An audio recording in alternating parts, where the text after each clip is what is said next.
me, Eisha. Welcome to the first week of my Toon Talk series. I'll be posting these updates on my YouTube channel every week to just run through all the happenings on Tyneside. So remember to subscribe to my channel to stay updated with that. Joining me today is Kyle from Magpie 24/7. Kyle, thanks so much for joining me. How are you? I'm not too bad, Isha. I'm thrilled you've invited us on. It's been a while since I've been on camera, actually, so it's going to be good. Talking all things Newcastle, just shooting the breeze. Yeah, exactly. Well, it's not like you haven't been busy talking about Newcastle. I guess you just haven't been in front of a camera. You've been in front of a microphone. That's pretty much bang on, to be fair. With the podcast starting up and that, we've hit 10 episodes, so we're doing good. It's not I'm staying away from a camera. It's just we're building up the podcast first. And I'm dragging you in front of the camera in the meantime. It's not dragging. Honestly, I jumped on. Trust us. Amazing. Well, let's get straight into it because there's quite a few topics we want to talk about. So I thought when I was thinking what order should we do this in, I thought let's do it in order of importance. And the one thing that I'm so concerned about is obviously Martin Dubravka's injury. So he picked up an injury in the preseason training camp, and then the Slovakian FA have confirmed it for sure. So he's definitely going to miss the few opening weeks of the Premier League. For me, we'll talk about Dwight Gayle as well as we go on, but for me, that's two key players. There's our source of goals, Dwight Gayle, and then someone who is always there to bail us out, Dubravka, the most Premier League saves in the whole league. So how much of a blow is that to us? It's massive. Dubravka, since he signed all those years ago, he's made every Premier League start. He hasn't missed a game. I know coronavirus was a massive part of that because he got injured, but he's played every game. He's been solid. He hasn't made many mistakes. He's kept winning more games than he's cost with. He's just a brilliant goalkeeper, and for us not to start the season with him, especially with how important the start of the season is, because if we have problems at the start of the season, we don't start well, there's going to be a lot of pressure on him, a lot of pressure on that team when he gets back. It's who's going to replace him for me. I don't know if Mark Gillespie's up to the task. He's looked okay in friendlies. Carl Darlow's probably the more safe option with his experience, but for me, Dubravka's one of the couple of players in that team that's simply irreplaceable. It's going to be even harder without the amount of shots that came our way last season. With Bruce's tactics, if you will, it just proved to be a nightmare. And from what little I seen of Darlow last season, conceding 4 or 5 goals against lower league opposition, poor. So I'm not looking forward to the start of the season, if you can probably tell. Yeah. Well, the thing is, I think for Dubravka, for me, I sort of, like you said, it's been a few years now and he's really established his place within the squad and the dynamics of the squad. And I feel like his presence on the pitch and off the pitch is equally impactful, and his absence, I am really, really concerned about. Now, you've mentioned Carl Darlow. It's going to be a really big chance for him, I think, now in the coming weeks. He is really going to have to step up to the challenge. And like you said, we haven't been entirely convinced with his performance, what we've seen so far. Obviously, he was more active in the Championship and he has saved some penalties in recent times. But if we're comparing Martin Dubravka to Carl Darlow, the comparison isn't really there. Dubravka has bailed us out. Like I said, I really don't know where we would be without him. Now, how do you think, because obviously Mark Gillespie, like you said, he made his debut in the Crewe Alexander game, right? I don't expect Steve Bruce to go in full force with Mark Gillespie. He's new. So do you think Carl Darlow will be able to handle that pressure as it's less than, we got within the next couple of weeks we're starting the Premier League?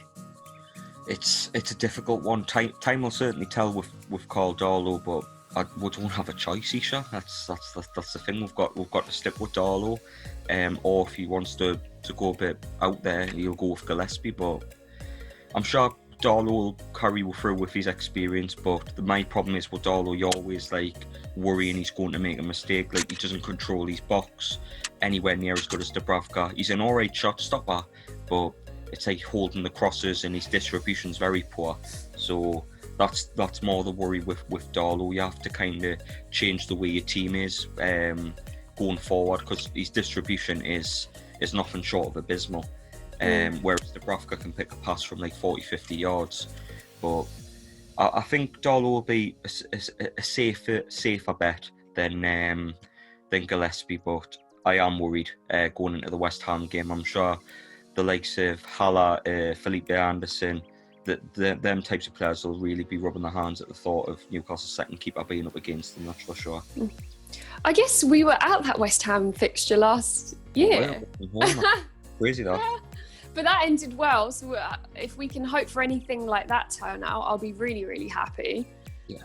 But yeah, no, entering the season without Dubravka, it doesn't set a nice tone. We've dealt with a lot as it is over the last few months, and this isn't great. Likewise, Dwight Gayle, like that's two key players, like I mentioned, and it was starting to look good for him. And obviously, like I've always been a Dwight Gayle fan. I feel like in the Championship, he came out the top goal scorer, didn't he, when he was on loan with West Brom. Now, he came back to us and it was a case of, is he a Premier League proven goal scorer? And I really do think he proved his worth. He came out, he demonstrated the ability to actually get on the score sheet for us when we needed it most. Who else was there to do that? Joe Linton certainly wasn't. He stepped up to the challenge. Now he's also injured.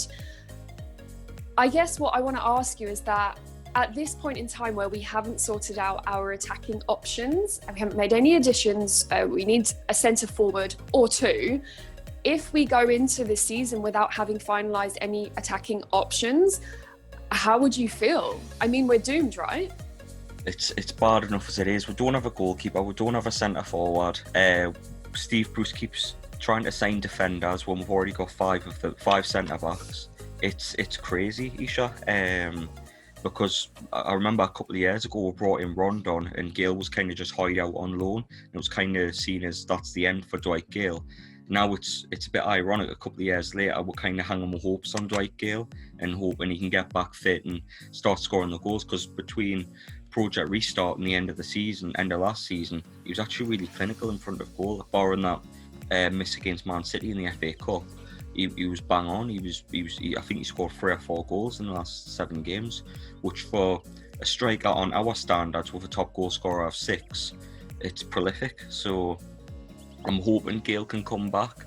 I know I've said in the past I probably think he should be out on his way, but considering the circumstances, more than likely we'll bring in one centre forward max if we're lucky.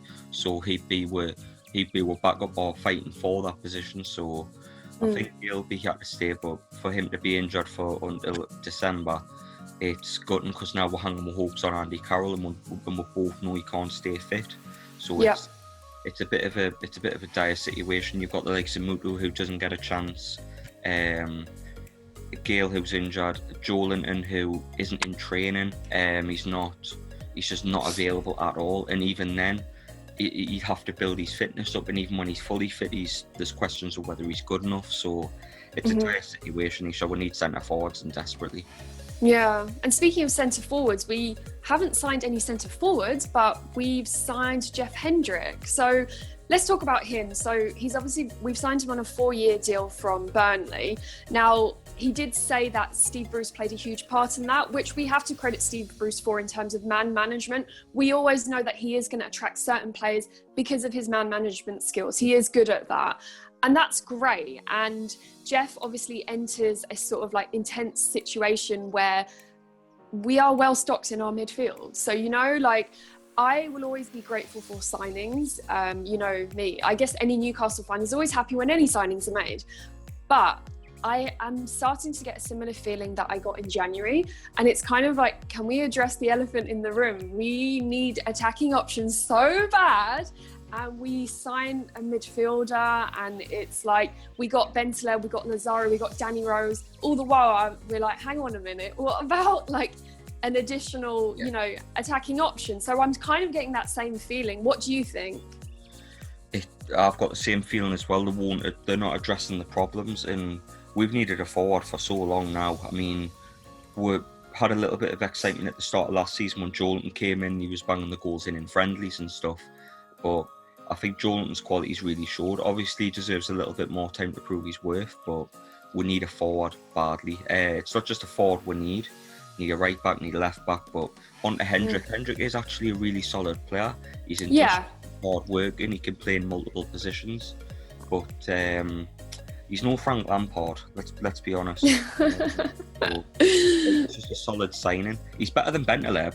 You know, Bentaleb proved last season how bad he is, and with the amount of money he wanted and stuff, it just didn't make sense. So to bring in Hendrick, who's probably a better player, more experienced, can play in more positions, it makes sense. It's a good signing, but I totally agree we need a centre forward. We don't have enough firepower to stay up currently. You cannot rely on Maximin and Almiron to keep winning the league again.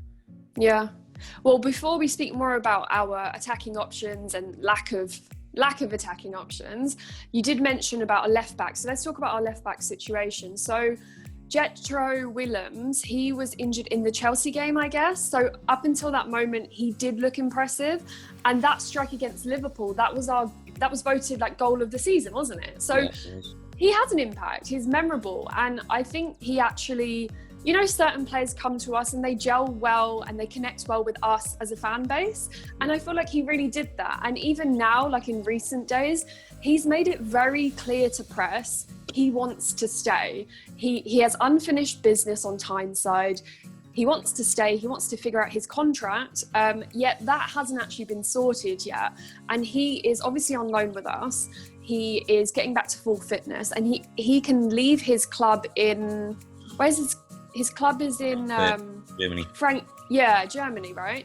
So he can leave that club in the summer. Therefore, it's a really good time for us to sort of like lock down any situation with him. Yet that hasn't been done yet. So what do you think will happen with him? It's a difficult one. I think they will try and get him, but it'll be on another loan deal, and then they'll try and pick him up as a free agent next year. I don't think Frankfurt are stupid. I think they'll want at least a couple of million for Jetro, because he's a brilliant fullback. But I just don't see Newcastle trying to get it done. They'll say, "Oh, we tried," and I think we're linked with this lad from Olympiacos in Greece, 4 million. I cannot pronounce his name for the life of us, but me neither. That's who we're linked with, and to be honest, I think we need two left backs in anyway. And I honestly, I was comparing Jetro Willems to Jose Enrique when he was here, because he's a naturally gifted. He's big, strong, fast. He can get you a couple of goals, as well as he proved against Liverpool, against Man City. So for me, it makes total sense for Newcastle to go and get him. They just have to bear with him while he comes back from his major injury. But fans would be patient for that, because they're behind Willems. He's got a good link up with Alan St-Maximin. And if they play this 4-2-3-1 Eisha with Willems as well, I can see that being very effective. So for me, Willems will be a really good signing by Newcastle, especially given the problems with lack of spending and stuff with the obvious takeover falling through. But I think Willems will be a very good signing for us. Yeah. Well, moving on to Danny Rose. Now, if I remember correctly, you weren't really a fan of him either. I mean, I remember our views in January when we first signed him, that what we saw of him, he wasn't at his fittest for sure. But then his spell was cut short with a really long break. So if we are giving him the benefit of the doubt and we are saying, you know what, he's an experienced player, he doesn't have a future at Spurs, therefore, you know, he came up to the Northeast willingly. He wanted to come to Newcastle, not for a couple of months because it was cut short, but perhaps in the long run. Now, what do you want to happen with him? Do you want us to sign him? It depends which side of the fence you sit on, because you could either go for this Greek lad who's unproven in the Premier League and is a bit of a risk, or you can go for a safer head in Danny Rose. I wasn't initially happy with the signing, but I think he'd be a solid buy if we got the right price from, like a 4 or 5 million kind of price tag. The same as we're rumoured to be paying for this lad in Greece. But towards the end of the season, he showed a bit of consistency in games where we were getting beat. He was our best defender. He filled in at centre back in a position he hasn't really played in as well. So he would be a solid buy, but I would want someone alongside him to accommodate him for coming in, because he has had a couple of injuries here and there, and like obviously it's Danny Rose. There's always something in the pipeline with him, but he'd be a solid purchase. But it's a case of who would you prefer? Would you prefer to risk everything on this young lad from Greece, or go for the more experienced head? And I think with the situation we're going to be in next season, trying to stay in the Premier League, we need as much experience as we can get. So I would probably hoy me hat on Danny Rose out of the two in anyway. Okay, so that's Danny Rose done. Now, obviously, let's move on to our strikers, which should be a priority. Now, we're kind of in the same position as January. I feel we haven't really progressed in any direction in terms of sorting out that situation. Now, I'm going to repeat what I said in January. We need a proven goal scorer. We need someone who can just hit the ground running, you know. We splashed the cash last season. Joe Linton, it didn't pay off, you know. So even if it's not getting a huge name, I just want someone who has the momentum and can, like I said, hit the ground running with us. Now, we used to get 30, 35 goals a season. We used to be able to attract all the big names, and I'm not expecting that now. Those are the days of the entertainers. Now I'd be happy with someone that can come on board and we can get, 10, 12, 15 goals, just enough, to keep us safe. I don't think that's asking for a lot. There are newly promoted clubs who are spending a lot. Leeds United just spent £30 million on their striker, I am feeling a bit panicked. We don't have long till the transfer window shuts, really, because it does go quickly. Suddenly there's this chaotic rush and everyone else has made signings. We haven't, dealt with the voids within our club. If we go on for another transfer window without sorting out that situation, I mean, what is in store for us? Well, history's proven, Eisha. Those who don't score goals get relegated. I mean, I think of the Middlesbrough team, 2016, 2017 season, yeah, we were in the Championship, and they had an amazing defence. They had a top half defence that conceded a lot less goals than the teams around them. They were in the top 5 for clean sheets, but they still got relegated. Why? Because they didn't have any forwards. If you don't score goals, you don't win games. As cliche and as simple as that sounds, it's true. Without sounding too much like Michael Owen, but now you need to score goals, and even if we're bringing a steady Eddie centre forward with a lot of experience, can get you, like you say, 8 to 15 goals in a season, I think that would be okay, because it's much better than what we're accustomed to. I mean, Florian Lejeune scored the same amount of goals in 90 seconds against Everton than Joelinton did in 38 games. It's like, whoa. You give Joelinton a chance, sure, but he's got to start proving he's worth somewhere along the line, at least being a solid buy, because 40 million, the one time Ashley spends 40 million in 13 years, and it just has to be the one Brazilian who doesn't seem good at football. Do you know what I mean? It's a bit crazy, but I totally agree. If we don't get a centre forward, we're really, really jeopardising the chance of staying up. Well, one player who has done the rounds in terms of transfer rumours is obviously Josh King, who is also attracting interest from AC Milan.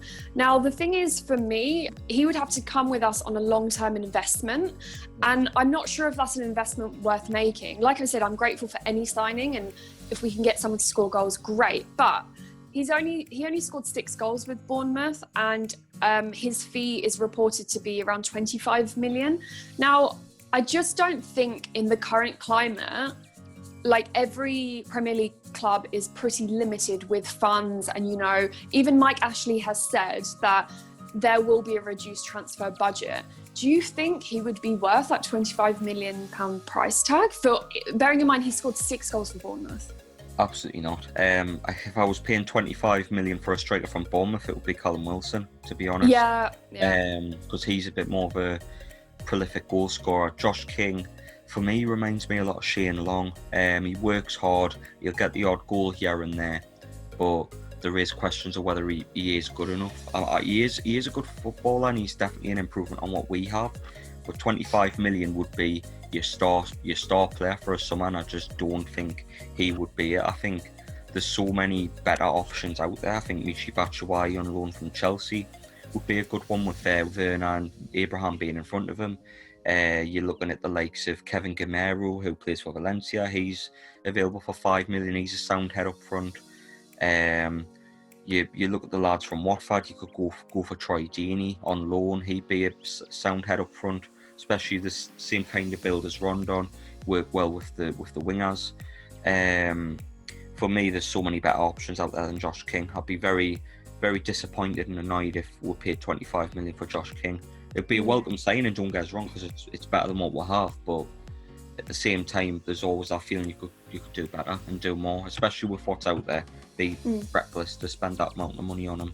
I totally agree. I think if he'd come away with, double figures in terms of goals with Bournemouth, I would have my head turned. I would think, you know what, that's a really attractive signing for us and it could work. But like you said, for that money and the current climate, knowing that there aren't any other Premier League clubs who would fight him for us. And for me, that sort of entices me more. If there's another Premier League club, looking at another target and we are both sort of battling it out for that target, great, fine, a bit of competition. He is, in demand.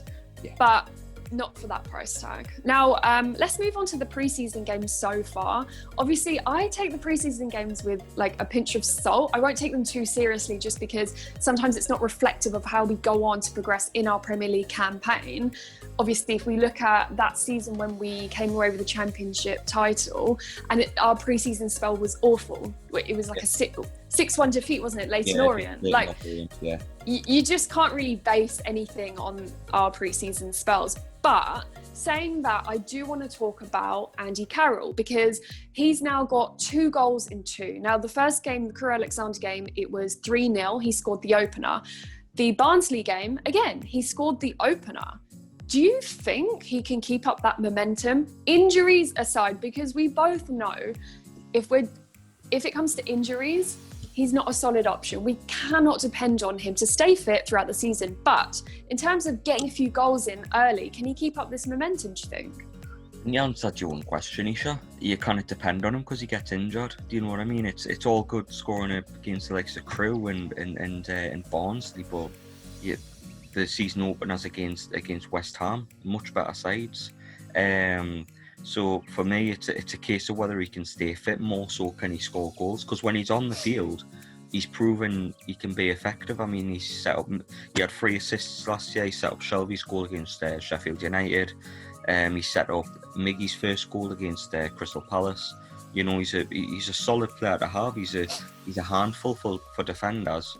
So he is solid when he's available, when he's fully fit. It's just getting him fully fit and keeping him fully fit, that's the major problem. If he can prove he can stay fit, then he's an option for Newcastle, absolutely. But he got injured 2 or 3 times last season, where he was out for 4, 5, 6 weeks, and you can't rely on that. That's the problem. That's why you need another forward in, for sure. But it's good to see him scoring goals again, especially his goal against Crewe.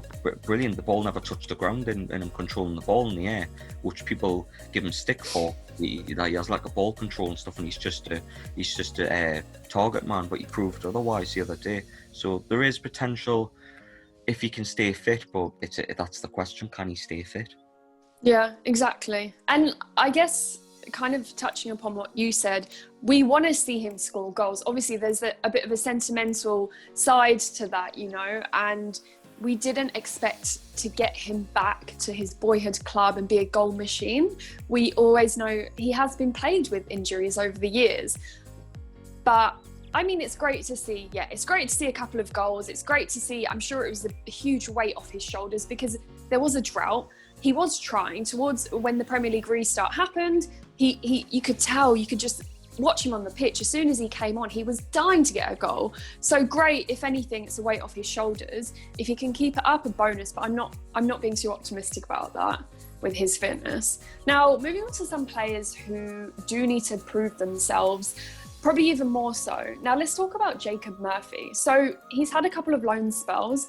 He was at Sheffield Wednesday last season, and the season before that, West Brom. Now, Steve Bruce has actually said to him, and he said this to press as well, he said to him, he should expect an opportunity to prove himself. Now, fine. Let's pair that with Henri Sever. Now, he trains with the first team.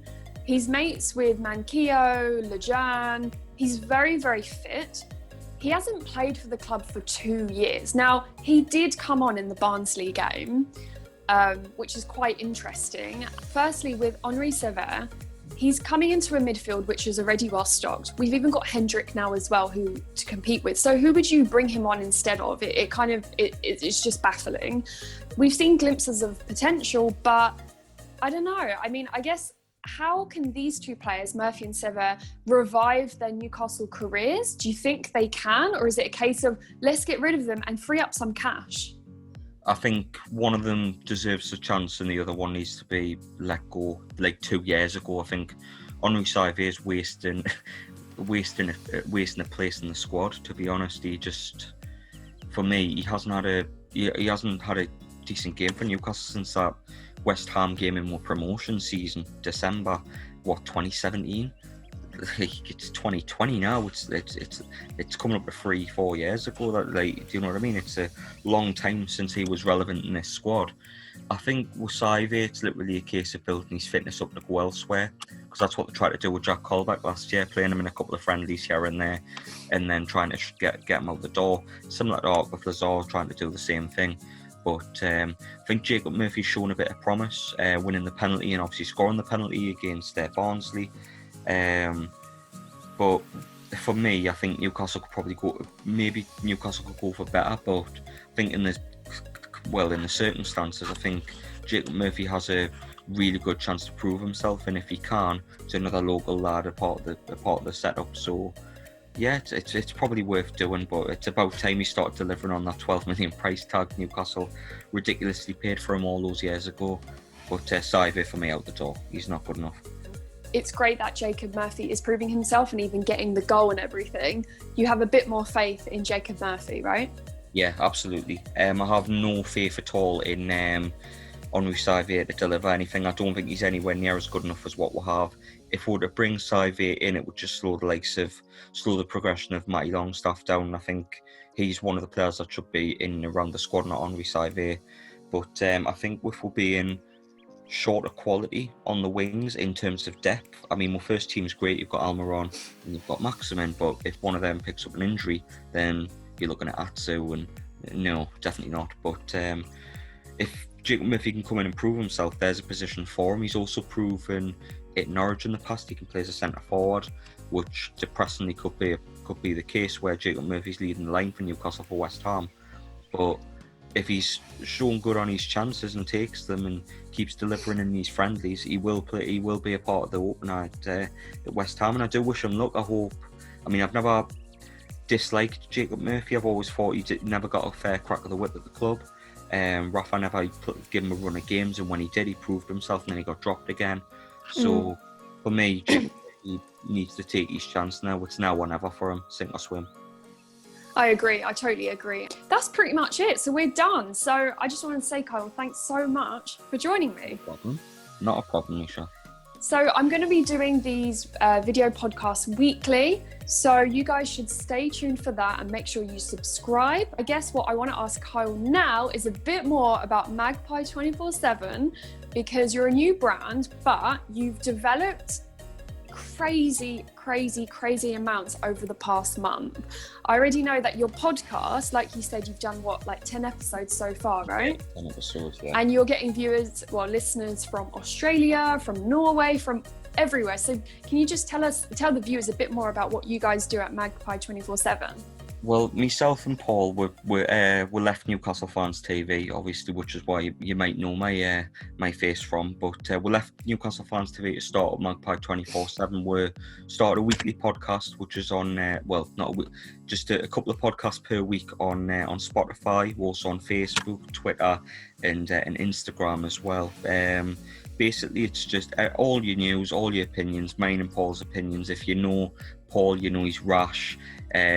Just shoots from the hips straight away, no problems. Tells you how he feels, and having that raw, trying to show that raw passion of a Newcastle fan going on the roller coaster, which is Newcastle United. So it's a podcast, couple of podcasts per week, just having a laugh with it, and trying to enjoy the process, even though it's horrible at times. But it's a good little thing going. And if you want to join with the link to with Facebook, whatever will be in the description and stuff. And hopefully you join with. But make sure you stay tuned for the weekly podcast on you as well, because I'm sure with Eisha, she'll have so many more guests coming on as well.